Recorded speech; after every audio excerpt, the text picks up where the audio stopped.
Blessings in the name of the Lord Jesus. Welcome to Paraclete TV, making disciples through the power of the Holy Spirit. All of the needs are answered by the Lord.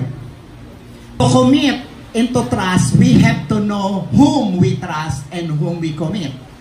Para magtiwala tayo, para tayo ay magbigay na sarili natin, kilala natin kung sino ang ating pinagtitiwalaan.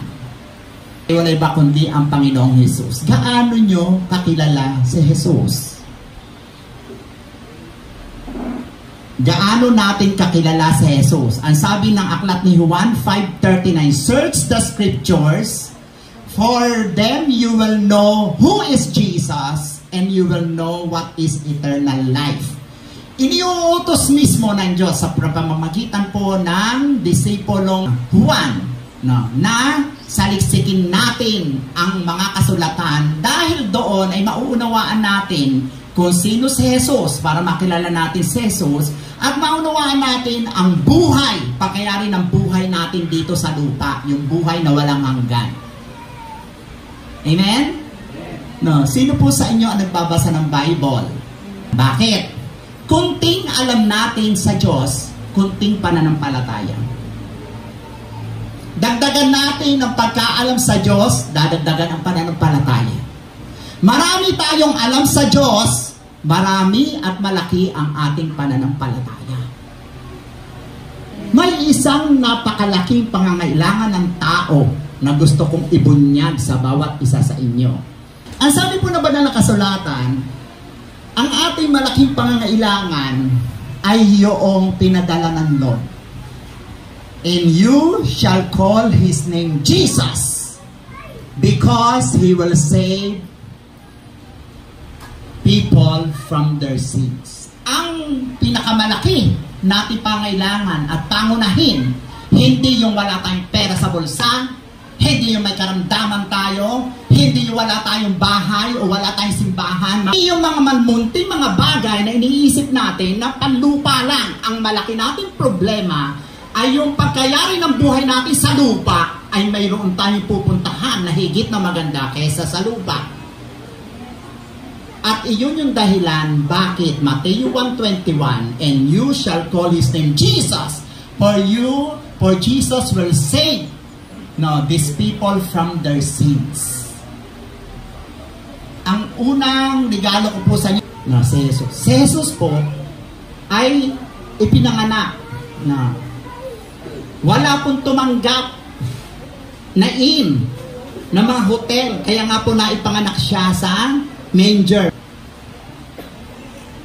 In analogy, maraming mga tao nadidinig si Jesus, pero si Jesus nasa labas ng puso.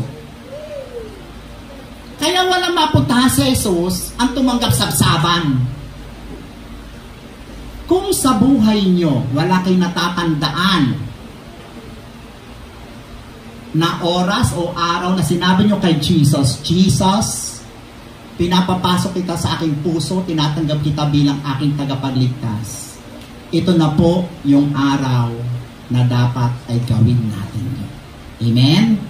In John 3:16, for God so loved the world that He has given His only begotten Son, that whosoever believeth in Him should not perish. Hindi pupunta sa kapahamakan, sa impyerno, kundi magkakaroon ng buhay na walang hanggan doon sa langit. Ano ang paraan sa pagpunta sa langit? There's only one way, and that is Jesus. Bakit si Jesus? Because Jesus is the only one who can save us. Iyan yung pinakamalaki at pinakapangunahing pangailangan ng tao, kailangan natin si Jesus. Gusto ko linawin. Ang tatanggapin po natin, papapasukin po natin ay si Jesus sa ating mga puso. Ang sabi ng Bible, para maipakita natin ang ating pananampalataya, kinakailangan gumawa tayo ng hakbang. Yung paghakbang sa pananampalataya. To them that receive Him, to them that receive Jesus, sa sino man natatanggap kay Jesus, John 1:12, they are given the right to become children of God.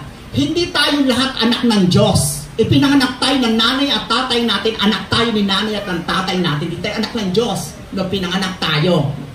Ang pagiging anak ng Diyos ay desisyon na ginagawa ng tao. At yung pagtayo nyo is a decision that you have made to receive Jesus. Bakit kinakailangan tanggapin si Jesus? Because ang pagtanggap kay Jesus is an act of faith. Pag tinanggap na to, those who receive Jesus, they are given the right to become children of God. And this is your faith, the act of faith. Pag tinanggap natin si Jesus bilang ating tagapagligtas, umakto tayo ng pananampalataya. Amen? No, kaya, ang sabi ng Bible, all of us are sinners. No, Romans 3:10. Why?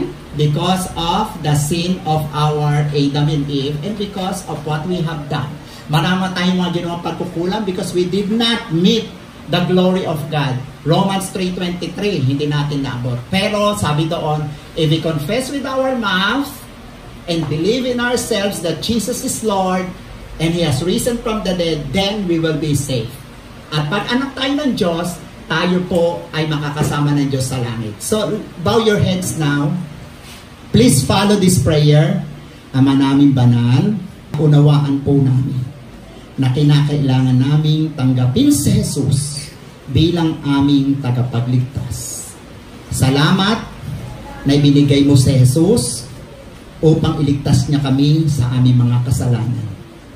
Humihingi po ako ng patawad sa aking mga kasalanan. Binubuksan ko aking puso. Tinatanggap kita, Jesus, bilang aking tagapagligtas. Ulitin po natin, tinatanggap kita, Jesus, bilang aking tagapagligtas. Salamat po sa iyo sa pangalan ni Jesus.